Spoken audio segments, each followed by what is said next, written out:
పల్నాడు జిల్లా రాజుపాలెం తహసీల్దార్ కార్యాలయం ఎదుట సుబ్రహ్మణ్యం అనే రైతు కుటుంబంతో కలిసి నిరసనకు దిగాడు.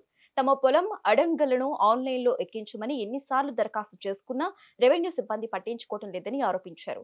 ఈ నిర్లక్ష్యానికి నిరసనగా తహసీల్దార్ కార్యాలయం ఎదుట టెంట్ వేసుకుని బైఠాయించారు. రెవెన్యూ అధికారుల తీరుపై ఆగ్రహం వ్యక్తం చేస్తూ వెంటనే సమస్యను పరిష్కరించాలని వారు డిమాండ్ చేశారు. నా పేరు లక్ష్మీ త్రివేణి అండి.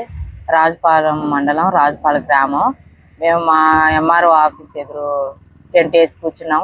కూర్చుంటానికి కారణం ఏంటంటే మా 2 ఎకరాలు కబ్జా చేశారు కర్మలా చౌదరి గారు. మేము ఎన్నిసార్లు ఎంఆర్ఓ ఆఫీస్ చుట్టూ తిరుగుతున్నా కానీ మాకు ఎటువంటి ప్రయోజనం లేదు, ఎటువంటి సహాయం మాకు చేయలేదు ఎంఆర్ఓ వాళ్ళు. కాబట్టి మేము ఈ రోజున టెంట్ వేసి ఇక్కడ కూర్చొని మాకు న్యాయం జరిగించండి, మా పొలాన్ని ఆన్లైన్ ఎక్కించుకోమని కూర్చున్నాం. ఎంఆర్ఓ గారు వచ్చి ఏంది మీ పరిస్థితి అని అడిగారు. మమ్మల్ని అడిగితే మేము పలానా పొలం అండి, మీరు పట్టించుకోవట్లేదు కాబట్టి మేము విధంగా కూర్చోవాల్సి వచ్చింది అని అడిగాము. అడిగితే సరే పొలం కాడికి వెళ్దామని అడిగారు. మా భర్త అయిన సుబ్రహ్మణ్యం గారు పొలం కాడికి తీసుకెళ్లారు. ఎంఆర్ఓ గారు వాళ్ళందరూ వెళ్ళారు.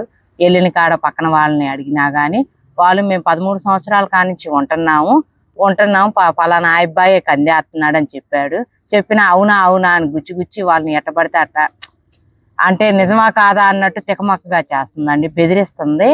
మళ్ళీ వచ్చిన తర్వాత కూడా వచ్చి 2 మాటలు మాట్లాడి మళ్ళీ వెళ్ళిపోయి వేరే కార్యాలయంలో ఉన్న అతనికి ఫోన్ చేసి మమ్మల్ని బెదిరించినట్టు మీరే ఇబ్బంది పడతారు, మీకేం అవసరము అని మాట్లాడుతుంది. కావున మా యందు దయించి మా పసిపిల్లలు ఉన్నారండి, మేము దానివల్లే మేము ఉపయోగపడుతున్నాం, మాకు మీరే న్యాయం చేయాలి. అందుకని ముందుకు వచ్చాము, మాకు న్యాయం జరిగేటట్టు చేయాలి, మా పొలం మాకు ఆన్లైన్లో ఎక్కేటట్టు చేస్తారని మిమ్మల్ని వేడుకుంటున్నాము. సార్ నమస్తే సార్, నా పేరు సుబ్రహ్మణ్యం అండి. జంగన్ అలగాటే గారి అబ్బాయిని. రాజుపాలెం గ్రామం, సత్తెనపల్లి నియోజకవర్గం అండి. ఇప్పుడు వచ్చేసరికి మాది 8 సంవత్సరాల నుంచి మా పొలం మా పేరు మీదకి ఆన్లైన్ ఎక్కకుండా వీళ్ళు పొద్దుగూలు తిప్పుతాను ఉన్నారు. మేము వేరే వాళ్ళకి అతనేం మమ్మల్ని ఫోర్స్ చేస్తుండ్రు. వీళ్ళు వచ్చేసరికి వేరే వాళ్ళ పేరు మీద ఆన్లైన్ చేశారు, మా పేరు మీద తీసేసి. దాన్ని ఇప్పుడు కొత్తగా మేము మొన్న పోలీస్ స్టేషన్లో కేసు పెడితే అతను మీ పొలం నాకు అమ్మలేదయ్యా, మీరు ఎటువంటి కోర్టు కేసు నేను వేయలేదు మీ మీద, మీ పొలం మీకు రాస్తాను, పేరెంట్స్ మీటింగ్ అయిపోగానే రాస్తానని చెప్పింది పోలీస్ స్టేషన్లో కేసు పెడితే. ఆ కాగితం తీసుకొచ్చి ఇది చేసిన, మీకు కూడా సెండ్ చేసిను. ప్లస్ వచ్చేసరికి ఎఫ్ఐఆర్ చేసుకోవట్లేదు వాళ్ళు. తర్వాత కూడా ఆయన మరి ఏం మాట్లాడుకున్నారు, ఎంఆర్ఓ నగేష్ గారు ఇది ఆయన పేరు మీద రాసిందని రికార్డింగ్లు ఉన్నాయి, ఆయనే చెప్పిండు.